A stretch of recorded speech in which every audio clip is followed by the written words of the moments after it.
But then you have something like allulose, which, there are different ways in which it might cause benefits, but I said these are blending two worlds, two topics, right? So this paper, I'll read the title. It's GLP-1 release and vagal afferent activation mediate the beneficial metabolic and chronotherapeutic effects of D-allulose. That's a mouthful, I know. But basically what it's saying in this title is that allulose might actually have a beneficial effect via acting just like these weight loss drugs, these GLP-1 receptor agonists. And what this paper shows is that allulose actually causes, at least in a mouse model, the release of the GLP-1 hormone. And that acts through the 10th cranial nerve, the wandering nerve, the vagal nerve, to signal from the gut to the brain with potential therapeutic benefits, which I'm going to go over in this paper. Now, the money shot, if you're going to take one figure away from this paper, it would be figure 1D. So what they would hypothesize is if GLP-1 is induced to be released by allulose, you should see an increase in GLP-1 after you give allulose. Do you see that? Well, you can tell me. 1D. Do you see that? The red line is allulose, the black line is control. And what you can very clearly see is at the 1 to 2 hour mark, there's a big spike in GLP-1. And what this is showing is that the allulose actually does cause a release of this GLP-1 hormone. Again, the same hormone system that is being acted upon by Ozempic, Wegovy, these expensive new weight loss drugs, that allulose might actually have an analogous effect, which is quite interesting.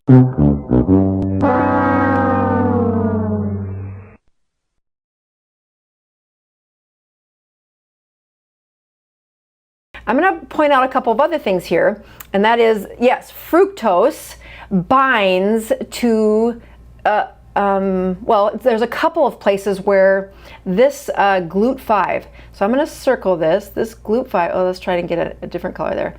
Let's do yellow. So this GLUT5 receptor is found in your liver, and it's found in your gut. So the epithelial lining of your intestines. So fructose will come along, and fructose is going to bind to this GLUT5 receptor, and it will lift it across the membrane of whatever cell we're talking about. The liver, it's not that big. This is supposed to represent a liver cell. I'm trying to help you think of liver as you look at it. And then this very special enzyme does its job. The job of ketohexokinase is to break down that fructose, and then you can shuffle it into these energy sources. Unfortunately, ketohexokinase doesn't follow the rules as well as some of these other enzymes do. So as that GLUT5 receptor found in your intestines and your liver, as it lifts fructose into the cell, this ketohexokinase will break it down. It's an enzyme. You need that to process it.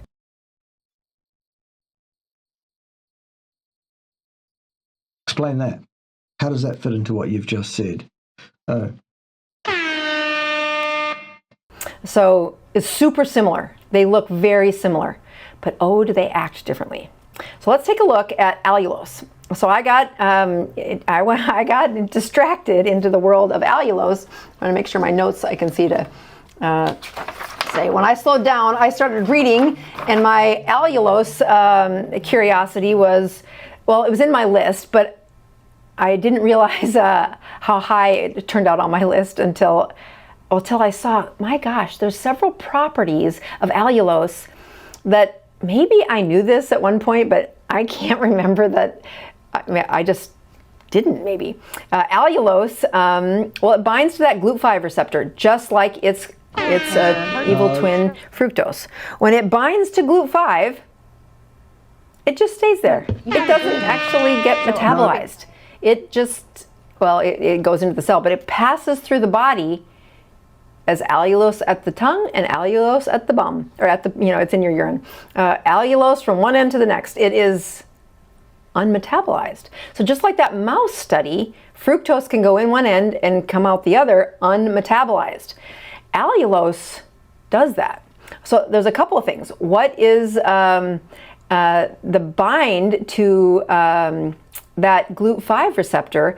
The allulose has a higher affinity for GLUT5 than the glucose does.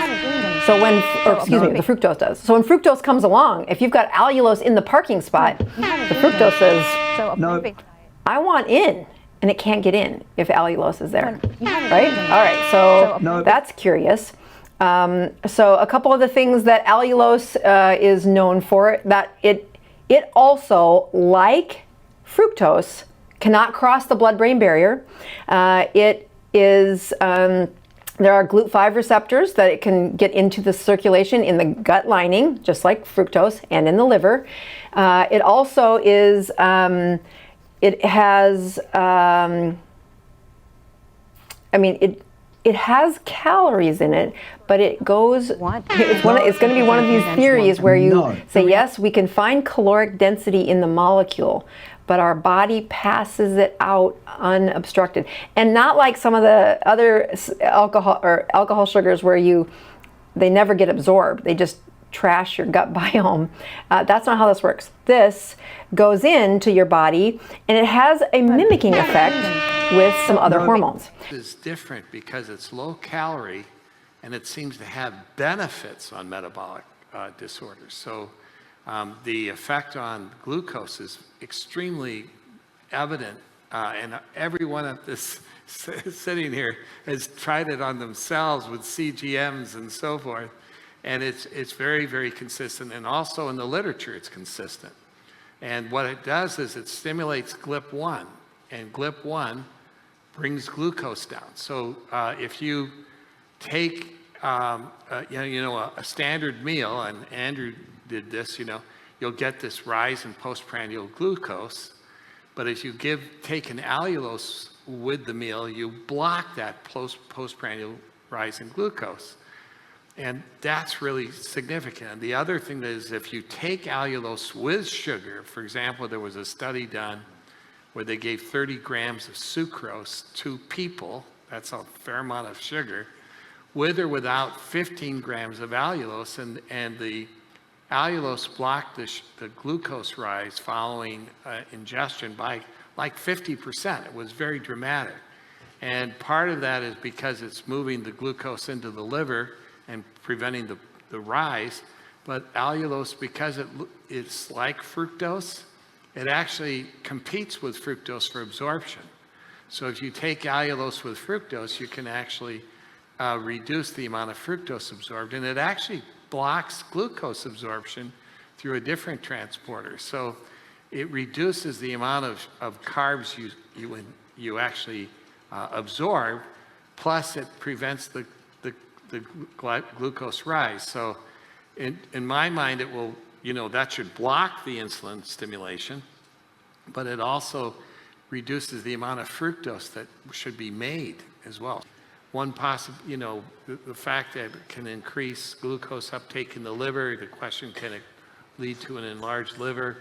That's not been seen in people, but we probably need more studies. In animals, the liver may increase a little bit in size, but there's no injury, no damage. It's actually glycogen that's going in there. And then you can use the glycogen. It also goes in the muscle. I think we learned about how muscle glycogen is considered good. Anyway, there are little concerns. It's been approved in so many other countries. The experience with it is pretty significant. There's probably 400 or 500 papers on allulose, and I don't think there's one that shows a toxicity. Great, go ahead. Thanks. David Robinson, Alexandria, Virginia. I thought I just heard you mention athletic performance, benefits with athletic performance. Wondering whether from the studies or personal experience, say deadlifting in your backyard, 500 pounds, if there's any, benefit, pre-workout, post-workout, things like that.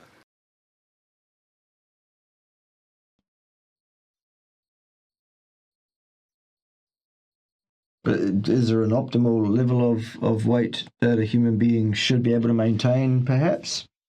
Don't know. Well, actually, I do know, but you know how it is. I'm mentioning such things on the YouTubes. I'll just leave it out there. There is an ideal weight range for humans, and it's possible for any given human being to be either over or under that ideal range.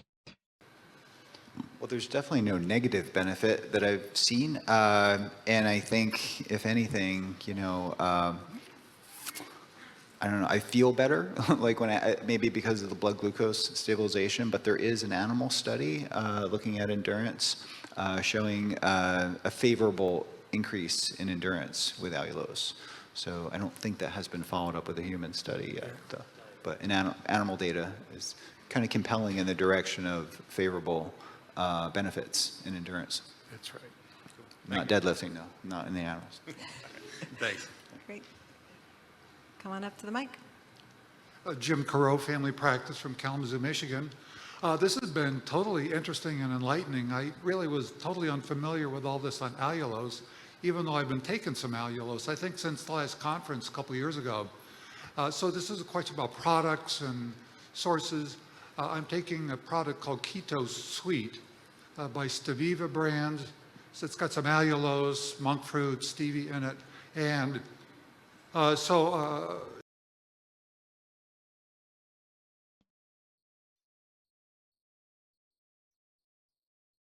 But is there an optimal level of weight that a human being should be able to maintain, perhaps? Don't know.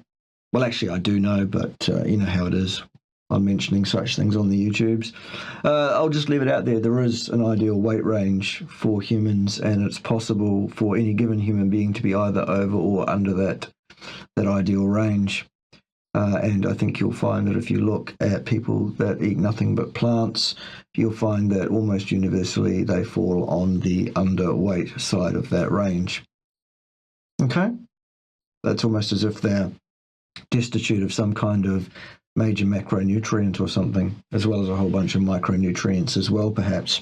And I encourage people to try allulose and actually take it with and without like a source of carbohydrates. I did a sweet potato, and that really sparked my curiosity in the glucose lowering effect of allulose. And could it be the GLP-1 effects, the delayed gastric absorption, just enhanced glucose disposal, maybe through GLUT4?